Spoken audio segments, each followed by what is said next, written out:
మరి ఏంటి అంటే ఈ ఆరోపణలు వాస్తవమేనా, లేకపోతే ఇన్ని ఉన్నాయని చెప్తున్నటువంటి టీటీడీ కావచ్చు, కూటమి నాయకులు కావచ్చు చర్యలు తీసుకోవట్లేదు? మరి పెద్దిరెడ్డి రవికిరణ్ గారు కూడా అదే అంటున్నారు, మా కూటమి నాయకులనే నేను ప్రశ్నిస్తున్నా, మరి ఇన్ని ఉన్నప్పుడు ఎందుకు చర్యలు తీసుకోలేదు? బాగానే ఉంది, మాట్లాడుతున్నారు, మా దగ్గర అన్నీ ఉన్నాయంటున్నారు, అంతా ఓకే, మరి చర్యల విషయంలో ఎందుకు వెనకడుగేస్తున్నారు అంటే ఏం చెప్తారు మీరు ఆన్సర్? సార్ మీకు ప్యానెల్లో ఉన్న వాళ్ళందరికీ వెరీ గుడ్ మార్నింగ్ సార్. ఇప్పుడు ఇప్పుడు మాట్లాడినటువంటి అధికార ప్రతినిధి గారు దొంగలు కాదు, గజ దొంగలు ఇవాళ కూర్చొని వాళ్ళు మాట్లాడుతున్నటువంటి మాటలు ఎవరి శుద్ధ పూస మాటలు, ఎవరి శ్రీరంగ నీతులు అనేది రాష్ట్రంలో ఈ 15 నెలలు అందరూ చూశారు. పాపం మీరు ఇప్పుడు ప్రశ్నిస్తారు, ఎవరిని ప్రశ్నిస్తున్నారో వాళ్ళకు కూడా అర్థం కావటల్లా. ఈ కూటమి ప్రభుత్వంలో ఉండి ఎందుకు చేయలేకపోతున్నారు అని అంటే ఎవరిని అడుగుతున్నారు మీరు, ఎందుకు చేయలేకపోతున్నారు అని? మా దగ్గర ఇన్ని ఆధారాలు ఉన్నాయి, ఇన్ని ప్రూఫ్లు ఉన్నాయి, చిట్టు నివేదికలు ఉన్నాయి, ఇన్ని ఉన్నాయి అని చెప్తున్నటువంటి మీరు మరి చెయ్యండి, ఎవరు కాదన్నారు?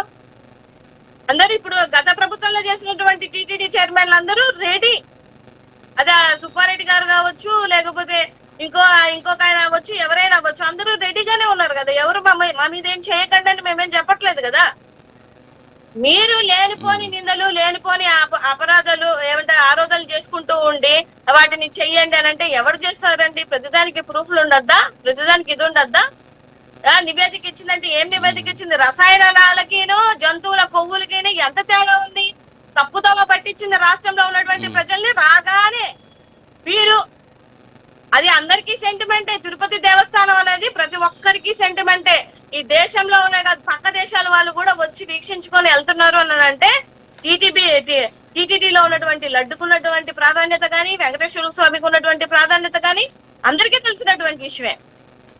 దీన్ని ఇప్పుడున్నటువంటి ఆ బోర్డు మెంబర్, మాజీ బోర్డు మెంబర్లంతా ఇవాళ మీ క్యాబినెట్ లో ఉన్నారు కదా, మరి వాళ్ళ మీద ఏమి అధికారాలు ఉండవు, ఏమి ఎంక్వైరీలు ఉండవు, వాళ్ళని పిలవడం ఉండడు, ఏముండదు, ఏమంటే ఏమి, ఎందుకు అలాగా? ఈ పాదసారథి గారు వీళ్ళందరూ మీ క్యాబినెట్ లోనే ఉన్నారు కదా, ఏం మాజీ టీటీడీ బోర్డు మెంబర్లు అందరూ ఏం శుద్ధ పూసాలా? మీరు నిజంగానే అంత జరుగుతుందంటే వాళ్ళు అలాగే వీక్షిస్తూ అయ్యో ఏం జరగకుండా చేతులు కొట్టేసుకొని ఉన్నారా? వాళ్ళని కూడా పిలవండి. అంటే మనకు నచ్చిన వాళ్ళ మీద కేసులు పెట్టుకొని నచ్చిన వాళ్ళ మీద ఎంక్వైరీ చేయిస్తాము అని అంటే అందరికీ ఉంటది. ఒకవేళ మీరు అంటున్నారు కదా తప్పు జరిగింది, ఓకే, తప్పు జరిగితే అందరికీ తప్పు జరిగింది. ఎవరెవరు ఉన్నారు? టీటీడీ చైర్మన్ ఎవరు, బోర్డు మెంబర్లు ఎవరు, అందరికీ బయటికి తీయండి, ఎంక్వైరీ చేయండి. మేము సిబిఐకి రెడీయే కదా, అప్పుడే ఎంక్వైరీ చేయండి, ఇప్పుడే ఎంక్వైరీ చేయండి. 14 నుంచి 19 వరకు ఏం జరిగింది, 19 నుంచి 24 వరకు ఏం జరిగింది, 24 నుంచి ఇప్పుడు వచ్చిన 15 నెలలు కూడా ఏం జరిగిందో ఎంక్వైరీ చేయండి. ఎవరు వద్దన్నారు? మేము వద్దంటున్నామా? అంటే ఇక్కడ ఏంటంటే నాగమల్లేశ్వర గారు, ఇక్కడ ఏంటంటే ఒకటి చర్యలు, ఒకటి మేడం ఒక క్వశ్చన్. నాగమల్లేశ్వర గారు ఒక ప్రశ్న ఇక్కడ ఏంటంటే, ఇక్కడ సరే ఏం జరిగింది ఏంటి అనేది వాళ్ళు చర్యలు తీసుకున్నా లేదా పక్కన పెడితే, అసలు వెంకటేశ్వర స్వామి మీద బురద చెల్లాల్సినటువంటి అవసరం ఏంది? గతంలో చూసాం మనం, ఒక పింక్ డైమండ్ ని సృష్టించారు. పింక్ డైమండ్ ని ఎన్నికలకు ముందు సృష్టించి మేడం వినండి మేడం ప్లీజ్, నాగమల్లేశ్వర గారు వినండి మేడం ప్లీజ్, మేడం మీరు పక్కన పెట్టమని ఒక్క నిమిషం, మీరు నా మాట వింటే కదా మీకు అర్థమవుతుంది, ప్లీజ్ వినండి. పింక్ డైమండ్ ఒకటి క్రియేట్ చేశారు, పింక్ డైమండ్ ఆ పింక్ డైమండ్ ఎక్కడ ఉందో తెలియదు, జెనీవాలోకి చంద్రబాబు నాయుడు తీసుకెళ్ళిపోయి అమ్మేశాడు, చంద్రబాబు నాయుడు ఇంట్లో సోదాలు చేయండి అని చెప్పేసి వెంకటేశ్వర స్వామి డబ్బు 1-2 కోట్లు ఎత్తుకొని పోయి కోర్టులో కేసేసి దరిద్రంగా చేసి మళ్ళీ దాన్ని విత్డ్రా చేసుకుంటే ఆ 2 కోట్లు వెంకటేశ్వర స్వామి డబ్బు పోయింది. ఆ డబ్బు ఏమి అప్పట్లో ఉన్నటువంటి పింక్ డైమండ్ సృష్టించిన వాళ్ళు ఇవ్వాల, అది వెంకటేశ్వర స్వామి హుండీలో భక్తులు వేసినటువంటి డబ్బును తీసుకెళ్లి కోర్టులో కడితే ఆడ కేసు విత్డ్రా చేసుకుంటే ఆ డబ్బు పోయినటువంటి పరిస్థితి. ఇవన్నీ జరిగాయి. సరే ఇవన్నీ కూడా పక్కన పెడదాం. ఇప్పుడు కరుణాకర్ రెడ్డి గారు ఒకటి అంటున్నారు, ఆ ఒబెరాయ్ హోటల్కి సంబంధించి అక్కడ ఏదో స్టార్ హోటల్స్ స్పాల్ సెంట్రల్కి ఇస్తున్నాడు చంద్రబాబు నాయుడు, ఖచ్చితంగా అక్కడ ఉన్నటువంటి పవిత్రతను దెబ్బతీస్తున్నాడు అని చెప్పేసి. వాస్తవంగా ఇచ్చింది ఎవరు దాన్ని? భూములు మీ పార్టీ హయాంలో ఇచ్చినటువంటి భూముల్ని ఆయన క్యాన్సిల్ చేసి రోడ్డుకి ఇటు సైడ్ ఇస్తుంటే ఇప్పుడు తీసుకొచ్చి విమర్శ చేయాల్సినటువంటి అవసరం ఏంటి? మరి దాన్ని శుద్ధపూసలు అంటారా మేడం? ఒక నిమిషం, ఒబెరాయ్కి ఇచ్చారని అన్నారు కదా, ఒబెరాయ్లో గతంలో మీరు చాలా నిందలేశారు కదా, అది టూరిజం కి సంబంధించినటువంటి ల్యాండ్ కదా, గత ప్రభుత్వంలో ఇచ్చింది. పోనీ ఒబెరాయ్ మీద కూడా చాలా బ్లేమ్ చేశారు కదా, మరి మీరు ఇప్పుడు ఎందుకు ఇస్తున్నారు ఒబెరాయ్కి? మీరు ఎందుకు ఇస్తున్నారు? మరి మీ శుద్ధపూస ప్రవర్తన రాష్ట్రంలో ఉన్నటువంటి ప్రజలకు తెలియదా? గతంలో ఏమైతే నిందలేశారో, గతంలో ఏవైతే వాటికి మీరు ఇది వద్దు అన్నారో, ఇప్పుడు ఎందుకు మీరు కంటిన్యూ చేస్తున్నారు ప్రతిదాన్ని? మరి ఆపొచ్చుగా. అందుకే కదా అప్పుడు ఇప్పుడు దాన్ని రద్దు చేసి ఒకటి అంటే ఇక్కడ ఇక్కడ దారుణం ఏంటంటే కాదు మేడం మల్లేశ్వర్ గారు సార్, అంటే కాదు చిన్న కరెక్షన్ మేడం అతను ఇప్పుడు కాదు చిన్న మాట్లాడినటువంటి కరెక్షన్ బీజేపీ మేడం. అధికార ప్రతినిధికి సమాధానం చెప్పాల్సిన అవసరం నాకుంది. మీరు మధ్యలో నన్ను అడ్డుపడితే చెప్పండి నా మాట వెళ్ళదు. కాదు కరెక్టే చెప్తా కరెక్షన్ చేస్తున్నా మీరు మాట్లాడే మాటను కరెక్ట్ చేయడం నా డ్యూటీ ఇక్కడ నేను మీకు అడ్డుపడ్డ కాదు. సరే మాట్లాడండి లాస్ట్ లో చెప్తా కానండి ఓకే. అడుగుతున్నాను, గతంలో ఒబరాయి మీద వాళ్ళు వేసినటువంటి నిందలు ఉన్నాయి, చాలా మాట్లాడినటువంటి ఉన్నవి. ఇప్పుడు ఎందుకు మళ్ళీ ఒబరాయికి ఇస్తున్నారు మీరు చెప్పండి. మీరు చెప్పండి సార్. ఓకే నన్ను అడిగారు కదా వింటారా? ఓకే వింటారా? చెప్తున్నారు మీరు. కాదు మేడం వింటారా? చెప్పండి. కాదు మేడం నన్ను క్వశ్చన్ అడిగారు కదా వింటారా? ఓకే పీసీఆర్ ఒకసారి డాక్యుమెంట్ ప్లే చేయండి. వాస్తవంగా ఏంటంటే ఏంటి అంటే టీటీడీకి సంబంధించి అలిపిరి దగ్గర కొండను ఆనుకొని 32 ఎకరాల భూమి ఉందన్నమాట. ఆ 32 ఎకరాల్లో టూరిజంకి దాన్ని ట్రాన్స్ఫర్ చేశారు. ట్రాన్స్ఫర్ చేసిన తర్వాత ఆ భూమిని ఒక ఆయనకి వైష్ణవి వెస్టల్ వినండి మేడం అరే నన్ను కంప్లీట్ మీరు నన్ను ప్రశ్న అడిగారు క్లారిటీ అన్నా తీసుకోండి కనీసం. అరే మీరు నన్ను అడిగారు నేను ఆన్సర్ చేయొద్దా? మీరు నన్ను అడిగారు ఆన్సర్ చేయనివ్వండి. క్లారిటీ ఇస్తున్నాను మేడం. అయ్యో క్లారిటీ వింటే కదా క్లారిటీనా కాదా తెలిసేది. మీరు మధ్యలో ఇన్వాల్వ్ అయితే నేనేం చేయగలను చెప్పండి. నాగమల్లేశ్వర గారు మీరు ఓపిక్ గా వింటే నేను ఆన్సర్ చేస్తాను. చెప్పండి. స్ట్రైట్ అవే ఒకటే క్వశ్చన్. ఆ రోజు ఒబరాయికి ఇచ్చారు అని ఒబరాయి మీద నిందలేసినప్పుడు ఇప్పుడు ఎందుకు ఒబరాయికి ఇస్తున్నారు? అదే చెప్తున్నా. నా క్వశ్చన్ అర్థమైంది మేడం. మీరు ఇందాక అడిగిన క్వశ్చన్ అదే, ఇప్పుడు అడుగుతున్న క్వశ్చన్ అదే. ఆన్సరే చెప్పనివ్వట్లా మీరు. ఆన్సర్ చెప్పనివ్వండి. ఒబరాయ్ కాదు వినండి మేడం. అదేంటంటే అక్కడ ఏం చేశారంటే కొండని ఆనుకొని ఉన్నటువంటి భూమిని అక్కడ ఆ భూమిని ఏదైతే టూరిజంకి ట్రాన్స్ఫర్ చేశారు. టూరిజంకి ట్రాన్స్ఫర్ చేసినప్పుడు కిరణ్ కుమార్ రెడ్డి గారి హయాంలో అక్కడ 32 ఎకరాలను వేరే వాళ్ళకి కట్టబెట్టారనమాట టూరిజంకి సంబంధించి ఆ భూమిని. అయితే ఆ తర్వాత దాన్ని క్యాన్సిల్ చేసిన తర్వాత వైఎస్ జగన్మోహన్ రెడ్డి గారు అధికారంలోకి వచ్చిన తర్వాత నాట్ ఓన్లీ అదండి తిరుపతికి సంబంధించింది కాదు, దగ్గర 7-8 చోట్ల భూముల్ని ఈ ఒబరాయ్ గ్రూప్కి ఇచ్చారు. దారుణం ఏంటంటే ఒబరాయ్ గ్రూప్ని ఎందుకు వ్యతిరేకించారంటే అక్కడ బోర్డు పెట్టారనమాట ముంతాజ్ హోటల్స్ అని చెప్పేసి. సో ముంతాజ్ అనే పదాన్ని వాడారు. సో ఈ భూముల్ని తీసుకొచ్చి వీళ్ళకి ఎందుకు ఇచ్చారని చెప్పేసి ఆధ్యాత్మిక సంఘాలు ఆందోళన చేస్తే దాన్ని విత్ హెల్లో పెట్టి ఆ తర్వాత ఏం చేశారంటే ఆ భూమిని టీటీడీ తీసుకొని రోడ్డుకి అటువైపు ఉన్నటువంటి భూమిని మళ్ళీ వీళ్ళకి టూరిజంకి ఇచ్చి అక్కడ ఇప్పుడు ఒబరాయ్ హోటల్కి భూములు ఇస్తున్నారన్నమాట. ఓకేనా?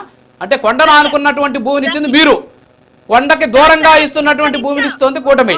మీరు ఆ డాక్యుమెంట్ చూడండి. పీసీఆర్ ఆ డాక్యుమెంట్ ప్లే చేయండి ప్లీజ్. నా క్వశ్చన్ కి మీరు స్ట్రైట్ అవే సమాధానం చెప్పకుండా ముక్కు ఎక్కడుందంటే ఇట్లా తిప్పి చెప్తున్నారు. అదే ఒబరాయికి ఇప్పుడున్నటువంటి కూటమి ప్రభుత్వం ఎందుకు ఇచ్చింది? That is my straight question. దానికి సమాధానం చెప్పండి. గతంలో వాళ్ళు ఇచ్చారు, టూరిజం ల్యాండ్ ఇచ్చారు, తర్వాత అక్కడ ముంతాజ్ అనే పేరు పెట్టారు.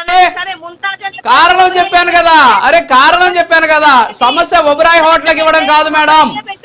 సమస్య ఒబరాయ్ హోటల్కి ఇవ్వడం కాదు, ముంతాజ్ అనే పేరు వాడడం సమస్య. బహుశా మీరు వెనకెళ్ళి చదువుకోండి, గతంలో జరిగిన ఆందోళన చూడండి. మీరు నన్ను స్ట్రైట్ క్వశ్చన్ అడిగితే స్ట్రైట్ ఆన్సరే చెప్తాను. నేను అడ్డగా నేను చెప్పట్లేదు ఆన్సర్. ఇప్పుడు జరుగుతున్న సరే మీకు నాకు వాదన ఎందుకులేండి, మీరు మాట్లాడండి. ఇప్పుడు జరుగుతున్నది గతంలో జరిగింది తప్పు అన్నప్పుడు మరి అదే ఒబరాయిని ఇవాళ కూర్చోబెట్టి సింహాసనం మీద కూర్చోబెట్టి మళ్ళీ ఎందుకు ఇస్తున్నారు అని చెప్పి నా స్ట్రైట్ క్వశ్చన్ అది.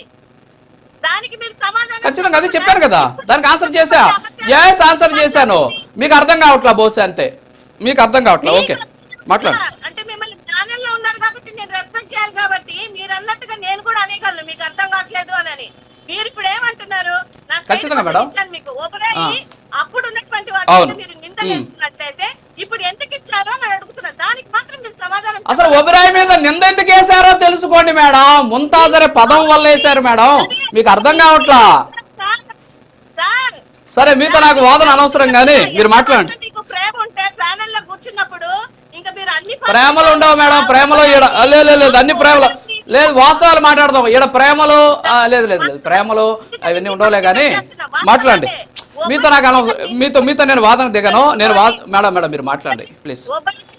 నిందలు ఎందుకు వేశారో తెలుసుకోండి అని మీరు అంటున్నారు. మరి ఒబరాయి మీద ఎందుకు నిందలేశారో అన్న మీరే మరి అదే నిందలేసిన ఒబరాయికి ఎందుకు ఇస్తున్నారు అని నేను అడుగుతున్నా. దానికి సమాధానం చెప్పండి మీరు.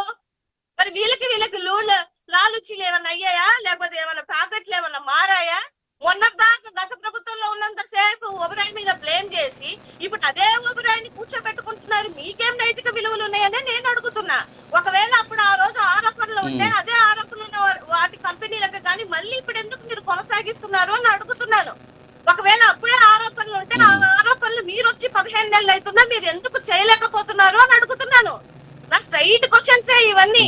ఇవాళ ఇక్కడ ఉన్న బీజేపీ అధికార ప్రతినిధి చేయలేకపోతున్నారు అని మీ గవర్నమెంట్ మీరు అడగాల్సినటువంటి బాధ్యత మీకెట్లుందో మేము కూడా అడుగుతున్నాం. మా మీద ఇన్ని నిందలు అపరాధాలు వేస్తున్నారు కాబట్టి చెయ్యండి. ఈ 15 సంవత్సరాల్లో ఏం జరిగిందో సిబిఐకి ఇవ్వండి. 2014 నుంచి 19 నుంచి 24 ఏం జరిగిందో సిబిఐకి ఇవ్వండి. ఉన్నటువంటి మీ మంత్రివర్గంలో ఉన్నటువంటి ఈ బోర్డు మెంబర్లని కూడా మినహాయింపు కాకుండా అందరినీ పరిష్కరించే విధంగా కూర్చోబెట్టండి అని నేను అంటున్నాను సార్. గోవులు చనిపోయారా? చనిపోలేదని కొన్నిసార్లు మాట్లాడారు. ఇవాళ గోవులు చనిపోలేదా? గోవు శాఖకు సంబంధించినటువంటి అధికారులే 140 గోవులు చనిపోయాయని చెప్తే ఏమన్నాడండి ఈ టిటిడి చైర్మన్? పశువులకి మనుషుల ప్రాణాలకి లెక్కలేదన్నట్టుగా లెక్క కట్టినటువంటి మాటలు వినలేదా? మనుషులే చచ్చిపోతే కూడా సారీ చెప్తే మనుషులు తిరిగి వచ్చేస్తారా అంటే వినలేదా? అంటే మన ఏమో చూద్దాం, మనం మాట్లాడితేనేమో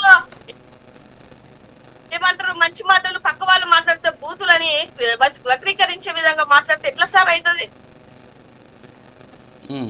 ఓకే.